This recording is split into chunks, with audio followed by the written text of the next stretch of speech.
This is Physics, Chapter 1, Physical Quantities and Measurements. Lesson 9, Measuring Time with Digital Stopwatch. Now in this video, I'm going to help you learn how we can read time from a digital stopwatch. Before we start, let's try to recall a few facts or property regarding time. In science, time has a symbol small t, and the SI unit for time is the seconds, represented by the symbol small s. Now let's have a look at this table.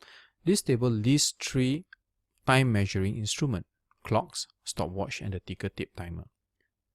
For this purpose, I will just cover the first two instruments. The third one, the ticker tape timer, is no longer being used in science lab nowadays, so I'll just leave this be. Right, so what are clocks? Clocks are those clocks that we have at home, which the ones that we hang on the wall clock or in the school lab. And these clocks is able to give us a degree of accuracy up to just 1 single second itself. And as for the stopwatch itself, take note that the stopwatch here refers to digital stopwatch. It is able to give us a degree of accuracy up to 0.01 seconds. Okay? In other words, it can give us reading, for example, like let's say 9.23 seconds. Okay? That is a kind of reading we can take from a digital stopwatch. Now, on this slide, let's have a look at how we can read both these stopwatches. As you can see, both these stopwatch shows quite different kind of design, and very important, just have a look at the display. The display can even show quite a big difference between the first diagram and the second diagram. Okay, before we start reading, let's recall a few important facts. Okay, the first being the accuracy of an electronic or digital stopwatch is 0.01 seconds. This simply means that we can measure accurate to 2 decimal places of a second. Okay, so let's have a look at the diagram on the top. Now, I'll like you to compare the diagram at the top and the bottom. What matters are basically the 4 digits that's on the right hand side of the stopwatch. Okay, I'm referring to these 4 digits.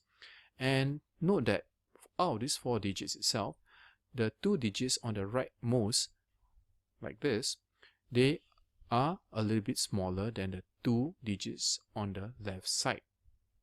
Okay, these are larger, isn't it? Right, so how do we handle this? How do we make sense of this? Well, this is simply the seconds. Okay, so we read this as 38.56 seconds. Well, how about the 12 here, you may ask? Okay, the 12 here on the left hand side, this refers to the minute.